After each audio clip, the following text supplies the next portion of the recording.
Assalamualaikum warahmatullahi wabarakatuh. Hai teman-teman semua, perkenalkan saya Nurrohmah, mahasiswi II Kelas Terada Indonesia. Di video kali ini saya akan menjelaskan tentang transfusi darah. Transfusi darah adalah suatu pemberian darah lengkap atau komponen darah seperti plasma, sel darah merah, atau trombosit melalui jalur IV. Kemudian tujuannya yaitu yang pertama, memenuhi kebutuhan klien terhadap darah sesuai dengan program pengobatan. Yang kedua, transfusi darah untuk menangani pasien anemia berat. Yang ketiga, untuk meningkatkan volume sirkulasi darah setelah peledahan, trauma, atau perdarahan. Yang keempat, untuk meningkatkan jumlah sel darah merah dan untuk mempertahankan kadar hemoglobin pada klien yang menderita anemia berat. Kemudian, indikasi pemberian transfusi darah yang pertama, HB kurang dari 8G per DL, dan yang kedua, preoperasi. Dalam pemberian darah harus diperhatikan kondisi pasien, kemudian kecocokan darah melalui nama pasien, label darah, golongan darah, dan periksa warna darah, terjadi gumpalan atau tidak, dan homogenitasnya bercampur atau tidak. Kemudian faktor-faktor yang mempengaruhi transfusi darah, yang pertama, golongan dan tipe darah, golongan darah A, B, O, dan AB, dan yang hanya bisa menjadi pendonor dan sekaligus sebagai resipien adalah orang yang memiliki golongan darah O karena tidak antigen dari 3 golongan. Yang kedua, reaksi transfusi. Reaksi transfusi adalah respon sistemik tubuh terhadap ketidakcocokan darah donor dengan darah resipien. Kemudian, ada pun syarat donor. Yang pertama, keadaan baik. Yang kedua, usia 17 sampai dengan 65 tahun. Yang ketiga, berat badan 50 kg atau lebih.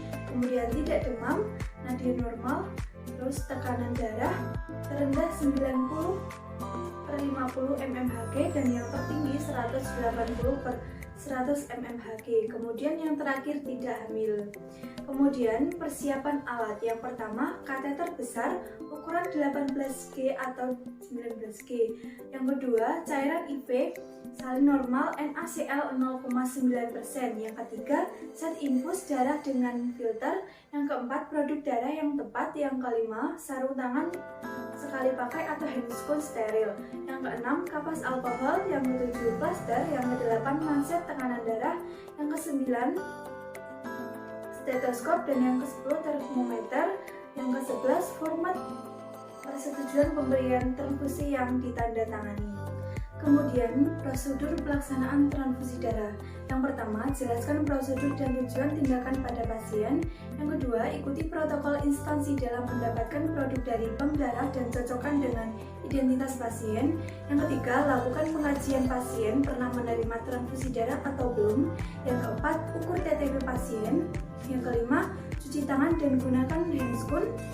Yang keenam, pasang selang infus yang memiliki kateter berukuran besar. Yang ketujuh, gantungkan botol larutan NS 0,9% untuk diberikan setelah pemberian infus darah selesai. Dan yang kedelapan, berikan NS 0,9% dan mulai berikan transfusi darah secara perlahan dan dengan kecepatan 2 ml per menit untuk 15 menit pertama dan tetaplah bersama klien. 9. Monitor TTP setiap 5 menit pertama. Setelah 15 menit pertama, transfusi darah selanjutnya ukur setiap jam.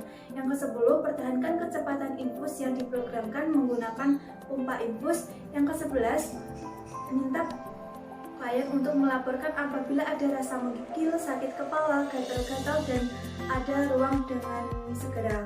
Yang ke-12, lepas dan buang handphone. Dan yang terakhir, cuci tangan dan dokumentasikan. Nah, itu penjelasan tentang transfusi darah dari saya. Apabila ada salah kata, mohon dimaafkan. Wassalamualaikum warahmatullahi wabarakatuh.